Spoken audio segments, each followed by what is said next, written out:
રાજ્યના મુખ્યમંત્રી અને મંત્રીમંડળના સભ્યોને શપથ કોણ લેવડાવે છે? રાજ્યપાલ. નાણાકીય ખારડા માટે રાજ્યમાં કોની પૂર્વ મંજૂરી ફરજિયાત છે? રાજ્યપાલ. કોણ રાજ્યની કામગીરી વિશે રાષ્ટ્રપતિને જાણકારી આપે છે? રાજ્યપાલ. શિક્ષણ કઈ યાદીનો વિષય છે? સંયુક્ત યાદી. ખેતી અને આરોગ્ય કઈ યાદીનો વિષય છે? રાજ્ય યાદી. વિધાન પરિષદના સભ્ય બનવા માટે કેટલી વયમર્યાદા નક્કી કરવામાં આવે છે? 30 વર્ષ. વિધાન પરિષદનો સભ્ય કેટલા વર્ષની મુદત હોય છે? 6 વર્ષ. ગુજરાત હાઈકોર્ટ ક્યાં આવેલી છે અને તેની સ્થાપના કઈ સાલમાં થઈ? અમદાવાદ, 1960. અદાલતોમાં સૌથી નાની અદાલત કઈ છે? તાલુકા અદાલત. વિશ્વનું સૌથી મોટું લેખિત બંધારણ કયા દેશનું છે? ભારત. આપણા બંધારણની શરૂઆત શાનાથી થાય છે? આમોખ. બંધારણ સભાના અધ્યક્ષ તરીકે કોને ચૂંટવામાં આવ્યા હતા? ડોક્ટર રાજેન્દ્ર પ્રસાદ. બંધારણ દિવસ ક્યારે ઉજવવામાં આવે છે? 26 નવેમ્બર. લોકસભાની મહત્તમ સભ્ય સંખ્યા કેટલી છે? 552. નમસ્કાર મિત્રો, તમારું સ્વાગત છે અમારી ચેનલ ગેડિયાઝ ગાઈડન્સ પર.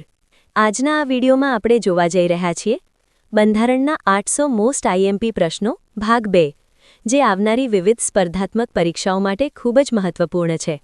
જો તમે સરકારી નોકરી માટે તૈયારી કરી રહ્યા છો તો આ વિડીયો તમને ઝડપી રિવિઝન કરવા અને તમારી તૈયારીને મજબૂત બનાવવા માટે ખૂબ મદદ કરશે.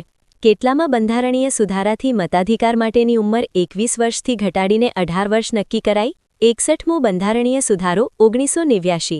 ભારતના સંસદનું કાયમી ગૃહ કયું છે? રાજ્યસભા.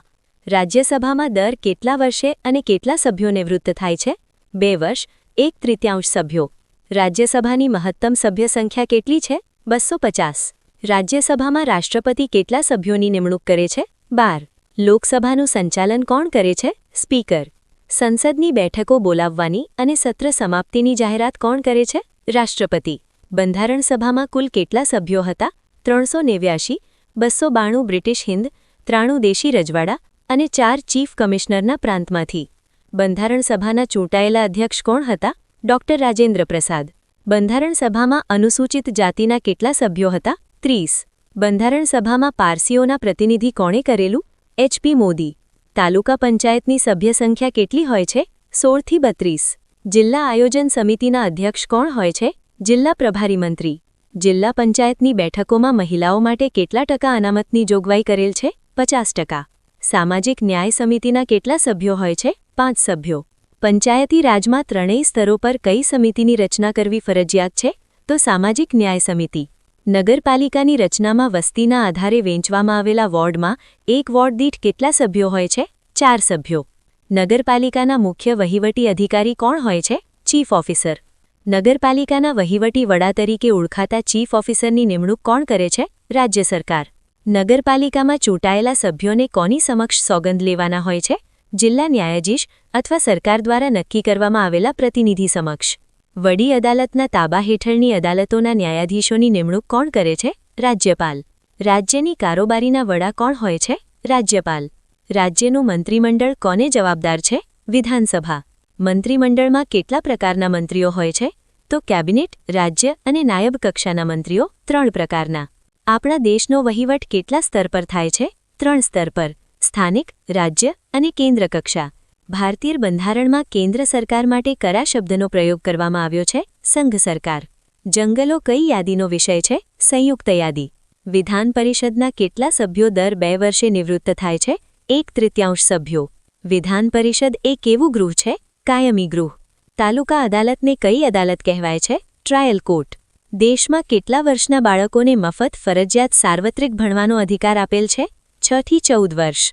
કેટલા વર્ષ કરતાં નાની ઉંમરના બાળકને મજૂરીએ રાખવું એ કાયદાનો ભંગ ગણાય છે? 14 વર્ષ. બંધારણ સભામાં બંધારણ ઘડતરની પ્રક્રિયા માટે વિવિધ વિષયો માટે કેટલી સમિતિની રચના કરવામાં આવી હતી? 23 સમિતિ. મૂળ બંધારણમાં મતાધિકાર માટે કેટલી ઉંમરની ઉંમર નક્કી કરાઈ હતી? 21 વર્ષ. ગુજરાતમાં પંચાયતી રાજનો અમલ ક્યારે થયો હતો? 1 એપ્રિલ 1963. ભારતમાં લોકશાહીના સૌથી નાના એકમ કયો છે? ગ્રામ પંચાયત. બંધારણના કયા અનુચ્છેદમાં કાયદા સમક્ષ સમાનતા અને કાયદાનું સમાન રક્ષણનો ખ્યાલ આપવામાં આવ્યો છે? અનુચ્છેદ 14. રાજ્યસભાના સભ્યોની ચૂંટણી કોના દ્વારા થાય છે? વિધાનસભાના સભ્યો દ્વારા.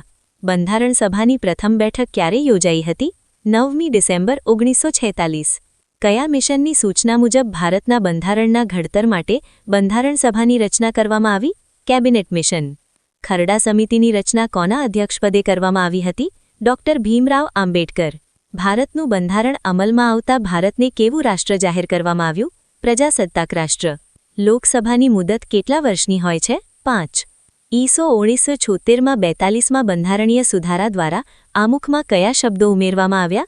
સમાજવાદી, બિનસાંપ્રદાયિક અને અખંડિતતા. સંસદીય સરકાર કયા સિદ્ધાંત પર કાર્ય કરે છે? સંયુક્ત જવાબદારીના સિદ્ધાંત પર. શેષ સત્તામાં સમાવિષ્ટ વિષયો અંતર્ગત કાયદો ઘડવાની સત્તા કોની હોય છે? સંસદ. આપણું રાષ્ટ્રસૂત્ર સત્યમેવ જયતે કયા ઉપનિષદમાંથી લીધેલું છે? મુંડક ઉપનિષદ.